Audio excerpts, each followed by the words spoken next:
और अब वो संबोधन जिसका सभी को इंतजार, प्रधानमंत्री नरेंद्र मोदी की जय। सियावर रामचंद्र की जय।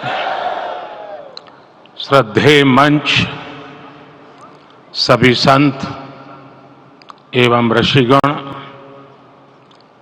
यहां उपस्थित और विश्व के कोने कोने में हम सबसे साथ जुड़े हुए सभी राम भक्त, आप सबको प्रणाम, आप सबको राम राम।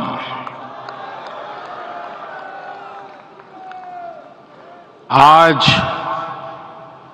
हमारे राम आ गए हैं।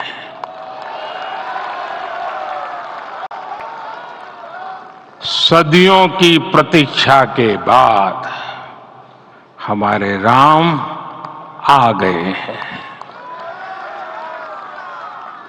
सदियों का अभूतपूर्व धैर्य, अनगिनत बलिदान, त्याग और तपस्या के बाद हमारे प्रभु राम आ गए हैं। इस शुभ घड़ी की आप सभी को, समस्त देशवासियों को बहुत बहुत बधाई। मैं अभी गर्भगृह में ईश्वरीय चेतना का साक्षी बनकर आपके सामने उपस्थित हुआ हूं।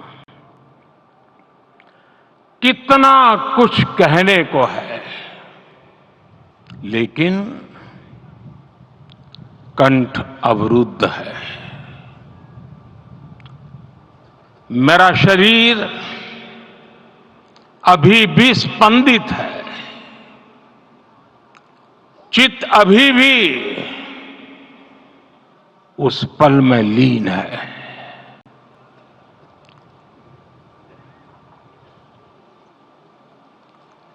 हमारे रामलला अब टेंट में नहीं रहेंगे।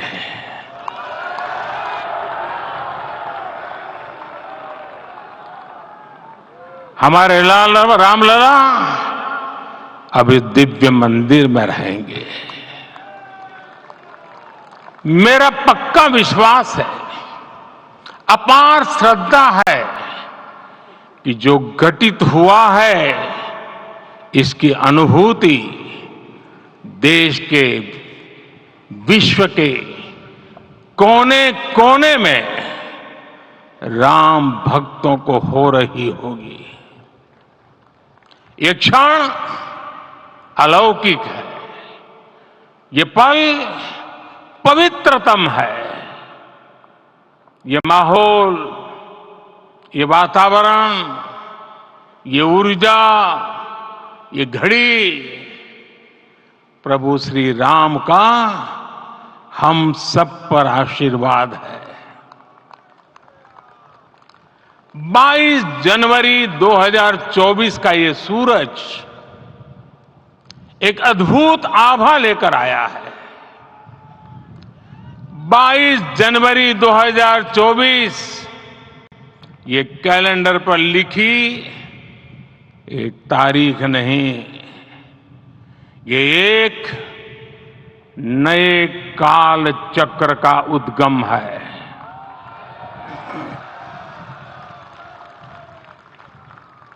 राम मंदिर के भूमि पूजन के बाद से प्रतिदिन पूरे देश में उमंग और उत्साह बढ़ता ही जा रहा था।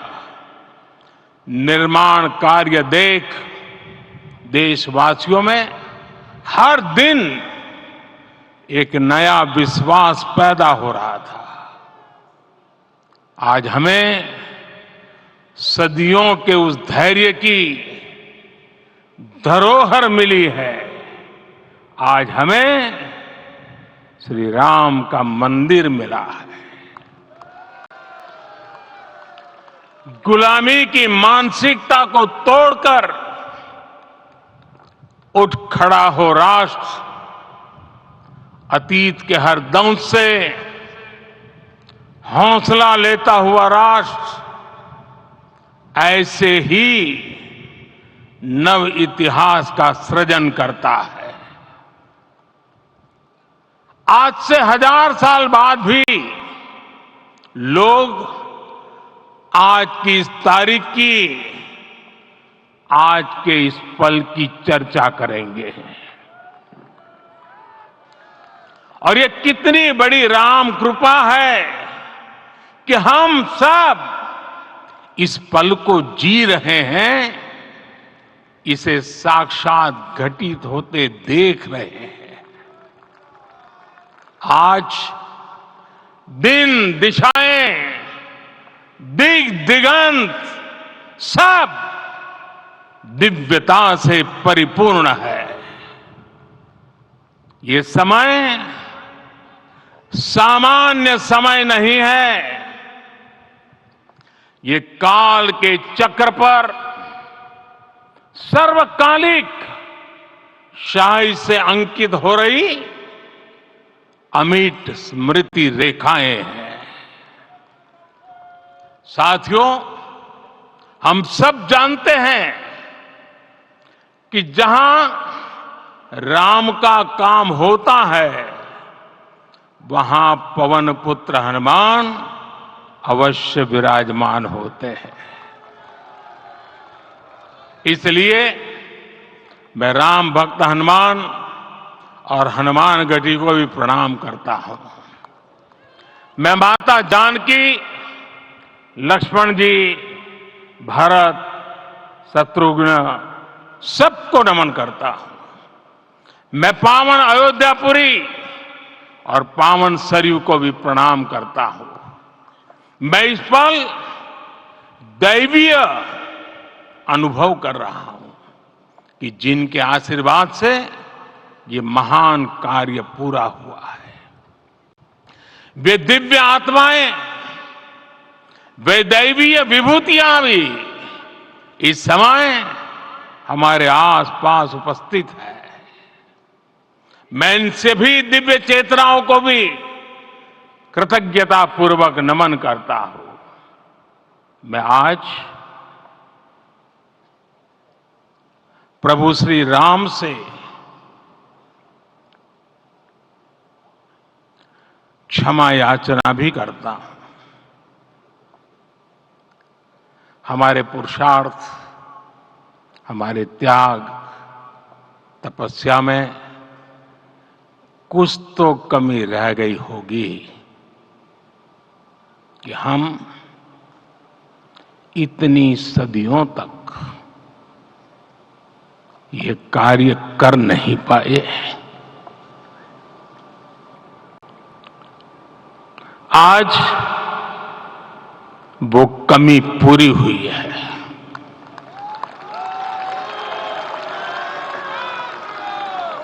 मुझे विश्वास है प्रभु राम आज हमें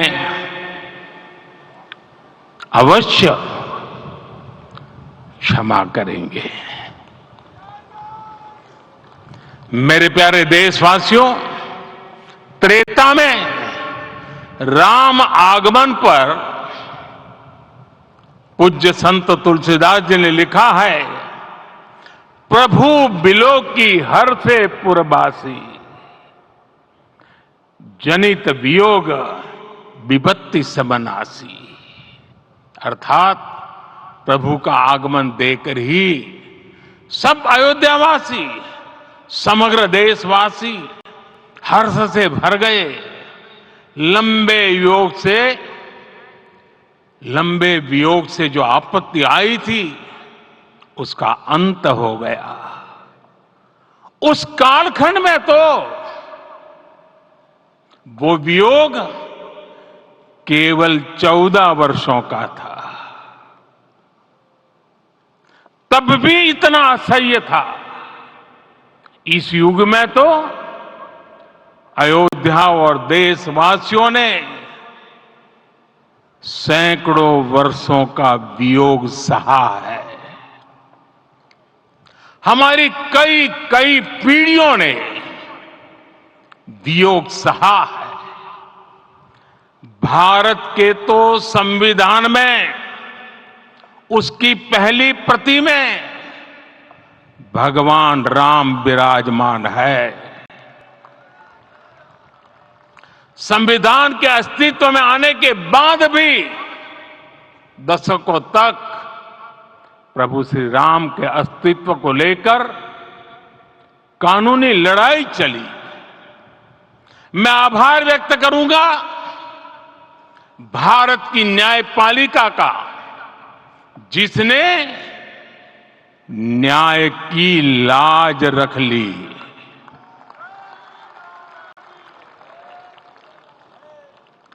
न्याय के पर्याय प्रभु राम का मंदिर भी न्यायबद्ध तरीके से ही बना। साथियों, आज गांव-गांव में एक साथ कीर्तन संकीर्तन हो रहे हैं। आज मंदिरों में उत्सव हो रहे हैं, स्वच्छता अभियान चलाए जा रहे हैं। पूरा देश आज दीपावली मना रहा है। आज शाम घर घर राम ज्योति प्रज्वलित करने की तैयारी है। कल मैं श्री राम के आशीर्वाद से धनुषकोडी में राम सेतु के आरंभ बिंदु अरिचल मुनाई पर था। जिस घड़ी प्रभु राम समुद्र पार करने निकले थे, वो एक पल था जिसने काल चक्र को बदला था। उस भावमय पल को महसूस करने का मेरा ये विनम्र प्रयास था। वहां पर मैंने पुष्प वंदना की। वहां मेरे भीतर एक विश्वास जगा कि जैसे उस समय काल चक्र बदला था, उसी तरह अब काल चक्र फिर बदलेगा और शुभ दिशा में बढ़ेगा। अपने 11 दिन के व्रत अनुष्ठान के दौरान मैंने उन स्थानों का चरण स्पर्श करने का प्रयास किया जहां प्रभु राम के चरण पड़े थे। चाहे वो नासिक का पंचवटी धाम हो, केरला का पवित्र त्रिपायर मंदिर हो, आंध्र प्रदेश में लेपाक्षी हो, श्रीरंगम में रंगनाथ स्वामी मंदिर हो, रामेश्वरम में श्री रामनाथ स्वामी मंदिर हो, या फिर धनुषकोडी। मेरा सौभाग्य है कि इसी पुनीत पवित्र भाव के साथ मुझे सागर से सरयू तक की यात्रा का अवसर मिला। सागर से सरयू तक हर जगह राम नाम का वही उत्सव भाव छाया हुआ है। प्रभु राम तो भारत की आत्मा के कण कण से जुड़े हुए हैं। राम भारतवासियों के अंतर मन में विराजे हुए हैं। हम भारत में कहीं भी किसी की अंतरात्मा को छुएंगे तो इस एकत्व की अनुभूति होगी और यही भाव सब जगह मिलेगा।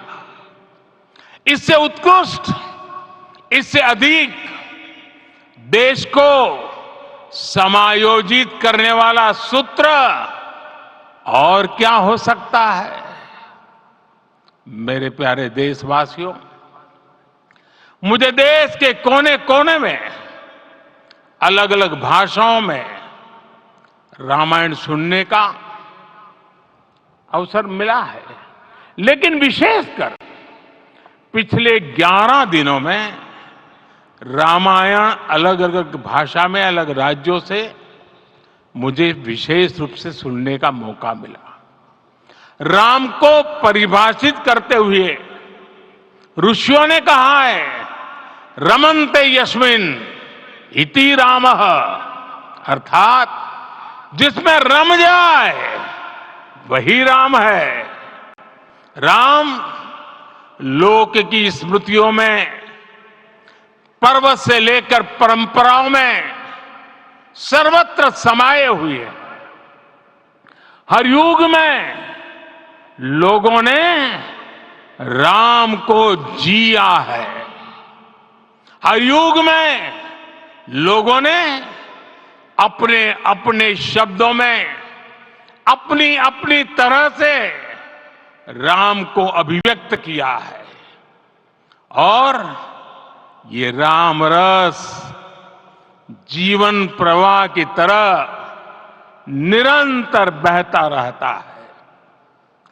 प्राचीन काल से भारत के हर कोने के लोग राम रस का आचमन करते रहे हैं। राम कथा असीम है और रामायण भी अनंत है। राम के आदर्श, राम के मूल्य, राम की शिक्षाएं सब जगह एक समान है। प्रिय देशवासियों, आज इस ऐतिहासिक समय में देश उन व्यक्तित्वों को भी याद कर रहा है जिनके कार्य और समर्पण की वजह से आज हम ये शुभ दिन देख रहे हैं। राम के इस काम में कितने ही लोगों ने त्याग और तपस्या की पराकाष्ठा करके दिखाई है। उन अनगिनत राम भक्तों के, उन अनगिनत कार सेवकों के और उन अनगिनत संत महात्माओं के हम सब ऋणी हैं। साथियों, आज का ये अवसर उत्सवता का क्षण तो है ही, लेकिन इसके साथ ही यह क्षण भारतीय समाज की परिपक्वता के बोध का भी क्षण है। हमारे लिए ये अवसर सिर्फ विजय का नहीं, विनय का भी है। दुनिया का इतिहास साक्षी है कि कई राष्ट्र अपने ही इतिहास में उलझ जाते हैं। ऐसे देशों ने जब भी अपने इतिहास की उलझी हुई गांठों को खोलने का प्रयास किया, उन्हें सफलता पाने में बहुत कठिनाई आई, बल्कि कई बार तो पहले से ज्यादा मुश्किल परिस्थितियां बन गई। लेकिन हमारे देश ने इतिहास की इस गांठ को जिस गंभीरता और भावुकता के साथ खोला है, वो ये बताती है कि हमारा भविष्य हमारे अतीत से बहुत सुंदर होने जा रहा है। वो भी एक समय था जब कुछ लोग कहते थे कि राम मंदिर बना तो आग लग जाएगी। ऐसे लोग भारत के सामाजिक भाव की पवित्रता को नहीं जान पाए। रामलला के इस मंदिर का निर्माण भारतीय समाज के शांति, धैर्य, आपसी सद्भाव और समन्वय का भी प्रतीक है। हम देख रहे हैं ये निर्माण किसी आग को नहीं, बल्कि ऊर्जा को जन्म दे रहा है। राम मंदिर समाज के हर वर्ग को एक उज्जवल भविष्य के पथ पर बढ़ने की प्रेरणा लेकर आया है। मैं आज उन लोगों से आह्वान करूंगा, आइए आप महसूस कीजिए, अपनी सोच पर पुनर्विचार कीजिए। राम आग नहीं है, राम ऊर्जा है। राम विवाद नहीं, राम समाधान है। राम सिर्फ हमारे नहीं है, राम तो सबके हैं। राम वर्तमान नहीं, सिर्फ वर्तमान ही नहीं, राम अनंत काल है। साथियों, आज जिस तरह राम मंदिर प्राण प्रतिष्ठा के इस आयोजन से पूरा विश्व जुड़ा हुआ है, उसमें राम की सर्वव्यापकता के दर्शन हो रहे हैं।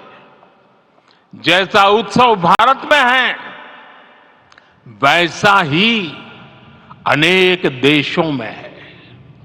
आज अयोध्या का यह उत्सव रामायण की उन वैश्विक परंपराओं का भी उत्सव बना है।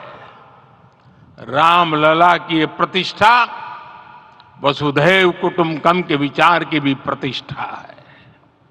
साथियों, आज अयोध्या में केवल श्री राम के विग्रह रूप की प्राण प्रतिष्ठा नहीं हुई है, ये श्री राम के रूप में साक्षात भारतीय संस्कृति के प्रति अटूट विश्वास की भी प्राण प्रतिष्ठा है। ये साक्षात मानवीय मूल्यों और सर्वोच्च आदर्शों की भी प्राण प्रतिष्ठा है। इन मूल्यों की, इन आदर्शों की आवश्यकता आज संपूर्ण विश्व को है। सर्वे भवन्तु सुखिनः, ये संकल्प हम सदियों से दोहराते आए हैं। आज उसी संकल्प को राम मंदिर के रूप में साक्षात आकार मिला है। ये मंदिर मात्र एक देव मंदिर नहीं है, ये भारत की दृष्टि का, भारत के दर्शन का, भारत के दिग्दर्शन का मंदिर है। ये राम के रूप में राष्ट्र चेतना का मंदिर है।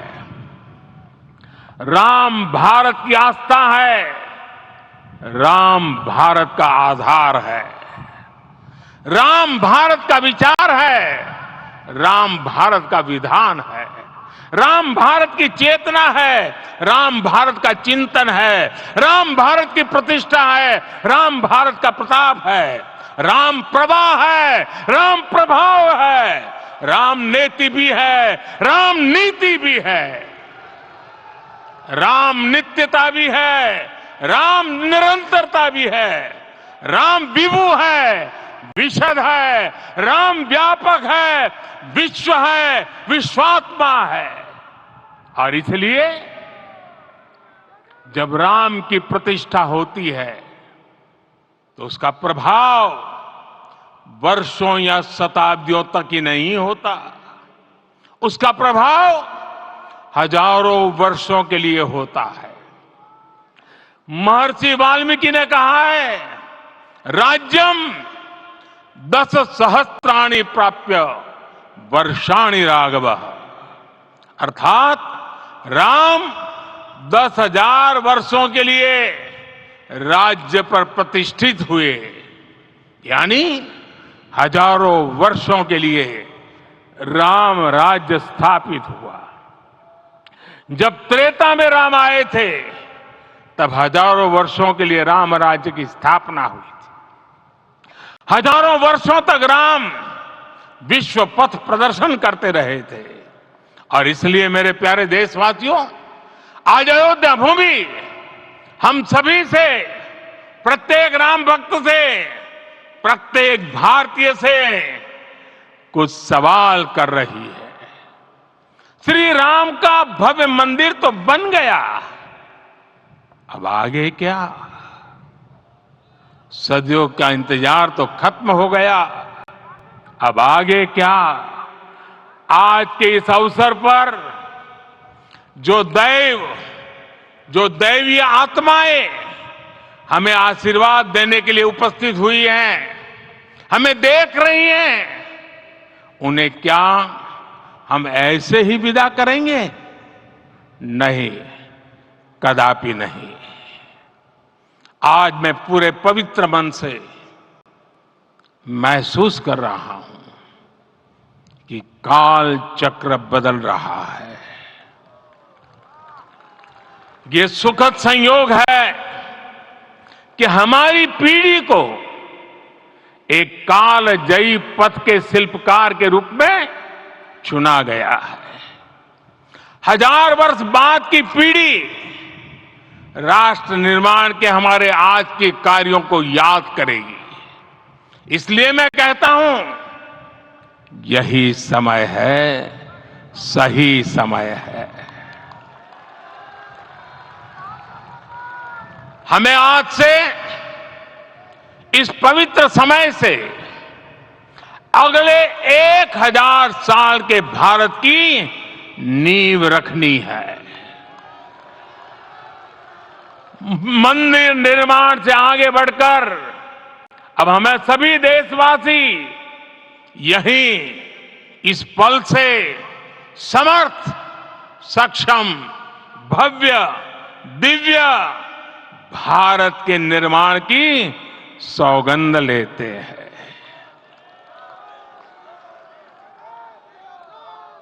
राम के विचार मानस के साथ ही जनमानस में भी हो, यही राष्ट्र निर्माण की सीढ़ी है। साथियों, आज के युग की मांग है कि हमें अपने अंतःकरण को विस्तार देना होगा। हमारी चेतना का विस्तार देव से देश तक, राम से राष्ट्र तक होना चाहिए। हनुमान जी की भक्ति, हनुमान जी की सेवा, हनुमान जी का समर्पण, ये ऐसे गुण हैं जिन्हें हमें बाहर नहीं खोजना पड़ता। प्रत्येक भारतीय में भक्ति, सेवा और समर्पण के भाव समर्थ, सक्षम, भव्य, दिव्य भारत का आधार बनेंगे। और यही तो है देव से देश और राम से राष्ट्र की चेतना का विस्तार। दूर सुदूर जंगल में, कुटिया में जीवन गुजारने वाली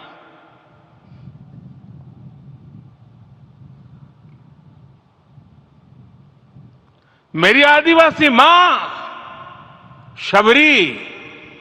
शबरी का ध्यान आते ही अप्रतिम विश्वास जागृत होता है।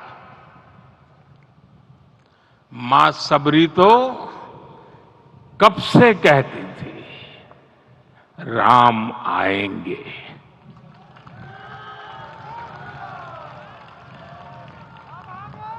प्रत्येक भारतीय में जन्मा यही विश्वास समर्थ, सक्षम, भव्य भारत का आधार बनेगा। और यही तो है देव से देश और राम से राष्ट्र की चेतना का विस्तार। हम सब जानते हैं कि निषाद राज की मित्रता सभी बंधनों से परे है। निषाद राज का राम के प्रति सम्मोहन, प्रभु राम का निषाद राज के लिए अपनापन कितना मौलिक है। सब अपने हैं, सभी समान है। प्रत्येक भारतीय में अपनत्व की, बंधुत्व की ये भावना समर्थ, सक्षम, भव्य, दिव्य भारत का आधार बनेगी। और यही तो है देव से देश और राम से राष्ट्र की चेतना का विस्तार। साथियों, आज देश में निराशा के लिए रत्ती भर भी स्थान नहीं है। मैं तो बहुत सामान्य हूं, मैं तो बहुत छोटा हूं। अगर कोई ये सोचता है तो उसे गिलहरी के योगदान को याद करना चाहिए। गिलहरी का स्मरण ही हमें हमारी इस हिचक को दूर करेगा, हमें सिखाएगा कि छोटे बड़े हर प्रयास की अपनी ताकत होती है, अपना योगदान होता है। और सबके प्रयास की यही भावना समर्थ, सक्षम, भव्य, दिव्य भारत का आधार बनेगी। और यही तो देव से देश और राम से राष्ट्र की चेतना का विस्तार। साथियों, लंकापति रावण प्रकांड ज्ञानी थे, अपार शक्ति के ध्यानी थे, लेकिन जटायु जी की मूल्य निष्ठा देखिए। वे महाबली रावण से भिड़ गए। उन्हें भी पता था कि वो रावण को परास्त नहीं कर पाएंगे, लेकिन फिर भी उन्होंने रावण को चुनौती दी। कर्तव्य की यही पराकाष्ठा समर्थ, सक्षम, भव्य, दिव्य भारत का आधार है। और यही तो है देव से देश और राम से राष्ट्र की चेतना का विस्तार। आइए हम संकल्प लें कि राष्ट्र निर्माण के लिए हम अपने जीवन का पल पल लगा देंगे। राम काज से राष्ट्र काज, समय का पल पल, शरीर का कण कण राम समर्पण को राष्ट्र समर्पण के ध्येय से जोड़ देंगे। मेरे देशवासियों, प्रभु श्री राम की हमारी पूजा विशेष होनी चाहिए। ये पूजा स्व से ऊपर उठ करके समष्टि के लिए होनी चाहिए। ये पूजा अहम से उठकर वयम के लिए होनी चाहिए। प्रभु को जो भोग चढ़ेगा वो विकसित भारत के लिए हमारे परिश्रम की पराकाष्ठा का प्रसाद भी होगा। हमें नित्य पराक्रम, पुरुषार्थ, समर्पण का प्रसाद प्रभु राम को चढ़ाना होगा। इनसे नित्य प्रभु राम की पूजा करनी होगी, तब हम भारत को वैभवशाली और विकसित बना पाएंगे। मेरे प्यारे देशवासियों, ये भारत के विकास का अमृत काल है। आज भारत युवा शक्ति की पूंजी से भरा हुआ है, ऊर्जा से भरा हुआ है। ऐसी सकारात्मक परिस्थितियां फिर न जाने कितने समय बाद बनेगी। हमें अब चूकना नहीं है, हमें अब बैठना नहीं है। मैं अपने देश के युवाओं से कहूंगा, आपके सामने हजारों वर्ष की परंपरा की प्रेरणा है। आप भारत की उस पीढ़ी का प्रतिनिधित्व करते हैं जो चांद पर तिरंगा लहरा रही है। वो 15 लाख किलोमीटर की यात्रा करके सूर्य के पास जाकर मिशन आदित्य को सफल बना रही है। जो आसमान में तेजस और सागर में विक्रांत का परचम लहरा रही है। अपनी विरासत पर गर्व करते हुए आपको भारत का नव प्रभात लिखना है। परंपरा की पवित्रता और आधुनिकता की अनंतता, दोनों ही पथ पर चलते हुए भारत समृद्धि के लक्ष्य तक पहुंचेगा। मेरे साथियों, आने वाला समय अब सफलता का है। आने वाला समय अब सिद्धि का है। ये भव्य राम मंदिर साक्षी बनेगा भारत के उत्कर्ष का, भारत के उदय का। ये भव्य राम मंदिर साक्षी बनेगा भव्य भारत के अभ्युदय का, विकसित भारत का। ये मंदिर सिखाता है कि अगर लक्ष्य सत्य प्रमाणित हो, अगर लक्ष्य सामूहिकता और संगठित शक्ति से जन्मा हो, तब उस लक्ष्य को प्राप्त करना असंभव नहीं है। ये भारत का समय है और भारत अब आगे बढ़ने वाला है। शताब्दियों की प्रतीक्षा के बाद हम यहां पहुंचे हैं। हम सब ने इस युग का, इस कालखंड का इंतजार किया है। अब हम रुकेंगे नहीं, हम विकास की ऊंचाई पर जाकर ही रहेंगे। इसी भाव के साथ रामलला के चरणों में प्रणाम करते हुए आप सभी को बहुत बहुत शुभकामनाएं। सभी संतों के चरणों में मेरे प्रणाम। सियावर रामचंद्र की, सियावर रामचंद्र की, सियावर रामचंद्र की।